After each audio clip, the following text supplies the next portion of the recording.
Hello అండి, welcome to Sravani Ramanujam vlogs. నేను మీ శ్రావణి. మనం ఇప్పుడు ఒక హెల్దీ రెసిపీ చూద్దాము. హెల్దీగా నూడిల్స్ చేసుకుందాము. నూడిల్స్ ఏంటి హెల్దీగా అనుకుంటున్నారా? అవును, నూడిల్సే హెల్దీగా. రెసిపీ మొత్తం చూస్తే మీకే అర్థమవుతుంది ఏంటో హెల్దీ అనేది. ఓకేనా? చాలా అంటే చాలా టేస్టీగా ఉంటుంది. పిల్లలందరూ ఇంట్లోనే ఉంటారు కదా, ఎండాకాలం అందరికీ మంచిగా చేసి పెట్టచ్చు. సూపర్గా ఉంటుంది. ఈజీగా తినేస్తారు, ఇష్టంగా తింటారు. ఈజీగా కాదు, ఇష్టంగా తింటారు కదా. అందుకని క్యారెట్ ఎంత సన్నగా వీలైతే అంత సన్నగా కట్ చేసుకొని పెట్టేసుకోండి.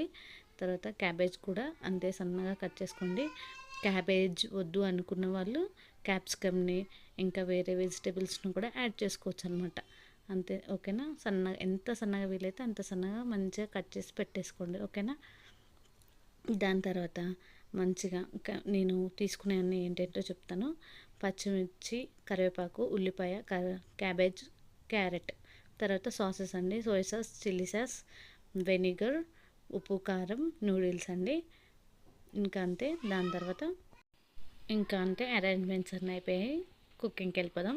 ఫస్ట్ వాటర్ పెట్టుకొని కొంచెం బాయిల్ అయ్యేటప్పుడు కొంచెం ఆయిల్ ఖచ్చితంగా వేయాలి. ఒక 1.5 స్పూన్ అయినా ఆయిల్ పడుతుంది. ఎందుకంటే స్టిక్కీగా అతుక్కోవన్నమాట.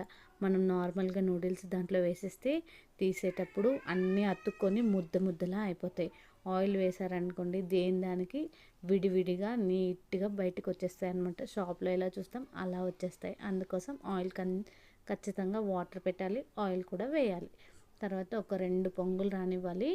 చూసేసుకొని తొందరగానే దించుకోవాలి. కొద్దిసేపు అంటే పొయ్యి మీద పెడితే తొందరగా మెత్తగా అయిపోతుంది. 2 పొంగులు, చిన్న పొంగులు 2 రాగానే తీసి పక్కకు పెట్టేసుకొని ఒక 5 to 10 minutes దాన్ని చూస్తూ ఉండాలన్నమాట. చూస్తూ ఉండి తర్వాత స్ట్రెయిన్ చేసుకోవాలి. నేను తర్వాత ప్యాన్ పెట్టుకొని ఆయిల్ వేసుకొని మనం కట్ చేసుకున్న వెజిటేబుల్స్ అన్నీ దాంట్లో వేసేసాను. అది కొంచెం అది మెత్తగా అవుతుంటుంది. దాంట్లో కొంచెం సాల్ట్ వేసుకొని మంచిగా కలిపేసుకొని మెత్తగా అయ్యేదాకా కొంచెం ముట్టుకుంటే మెత్తగా ఉండాలి. అలా అయ్యేదాకా వేపుకోవాలి. మంచిగా వేపుకొని చూడండి, దాంట్లోనే స్ప్రౌట్స్. ఇదే హెల్దీ రెసిపీ అని చెప్పాను కదా, దానికోసం హెల్దీ రెసిపీ. స్ప్రౌట్స్ వేసుకున్నాను.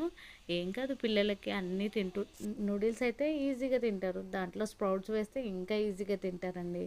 అందుకనే స్ప్రౌట్స్ కూడా వేసేసాను. దాని తర్వాత soya sauce 1 spoon soya sauce, 1 spoon vinegar వేసుకున్నాను. ఇవి 2 ఎక్కువగా వేసుకోవద్దు, షాప్లో తిన్నట్టు అయిపోతుంది. కొంచెం తక్కువ, నేను స్పూన్ చూపించాను కదా అంతే స్పూన్ వేసాను. చాలా వేసాను నూడిల్స్, కానీ స్పూన్ మాత్రమే వేసుకోవాలి. చూడండి, తర్వాత స్ట్రెయిన్ చేసుకోవాలి. దాన్ని పట్టుకొని చూస్తే కొంచెం స్ట్రాంగ్గా ఉండాలి, లైట్గా మెత్తగా కూడా ఉండాలి. దాని తర్వాత స్ట్రెయిన్ చేసి పెట్టేసుకొని దాంట్లోనే ఉప్పు, కారం, చిల్లీ సాస్, సోయా సాస్ కూడా వేసేసుకొని మంచిగా, కారం మాత్రం సరిపడా వేసుకోండి. నాకు సరిపోలేదు, కొంచెం పైనుంచి వేసేసరికి నూడిల్స్ని కలపడానికి రాలేదు. దీంట్లోనే కరెక్ట్గా ఉప్పు, కారం, సోయా సాస్, చిల్లీ సాస్ కరెక్ట్గా వేసేసుకుంటే మంచిగా ఉంటుంది. టేస్ట్ కూడా బాగా వస్తుంది. ఓకేనా? ఒకవేళ కారం తక్కువ తినే వాళ్ళు ఉంటే తక్కువ వేసుకోవచ్చు. ఓకేనా? దాని తర్వాత చిల్లీ సాస్ కూడా దాంట్లోనే వేసేసాను. తర్వాత సోయా సాస్ వేసాను. కొంచెంగా వేసుకోవాలి. తర్వాత తినేటప్పుడు కూడా వేసుకుంటారు కదా పిల్లలు, అందుకని లైట్గా వేసేసుకోవాలి. వేసుకొని బాగా కలిపేసుకొని మెత్తగా అయిపోయింది. బీట్రూట్ అంటున్నాను. క్యారెట్, క్యాబేజ్ రెండింటిని బాగా మెత్తగా అయిపోయి దాని తర్వాత నూడిల్స్ వేసుకొని మంచిగా కలిపేసుకోవాలి. 2 స్పూన్స్ పెట్టి కలుపుకోవాలండి, ఉత్తగా అయితే అస్సలు కలవదు. మంచిగా స్పూన్తో పెట్టి కలిపేసి సాల్ట్ కొంచెం అడ్జస్ట్ చేసేది ఉంటే ఇప్పుడే అడ్జస్ట్ చేసేసేయండి.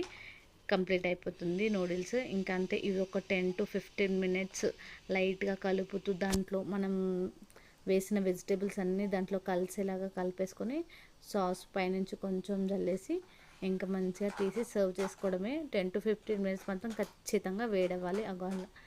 నూడిల్స్ అయినా కలుపుతాడు కదా, సేమ్ అలాగా ఖచ్చితంగా కలపాలి. తర్వాత గార్నిష్ చేసేసాను మొత్తం నూడిల్స్కి. ఎంతో వెరైటీగా, చూడండి ఎంతో టేస్టీగా అండ్ హెల్తీగా ఉండే నూడిల్స్ అండి. తప్పకుండా ట్రై చేయండి, కామెంట్ చేయండి. కంపల్సరీ మీ ఇంట్లో మీరు ట్రై చేస్తారనుకుంటున్నాను. ఓకేనా? పిల్లలు కూడా ఇష్టంగా తింటారు. ఒకవేళ ఎగ్ వాడే వాళ్ళు ఉంటే తర్వాత ఎగ్ కూడా వేసుకోవచ్చు. ఇలాంటి మరిన్ని మంచి రెసిపీస్ కోసం like, share and subscribe to Sravani Raman.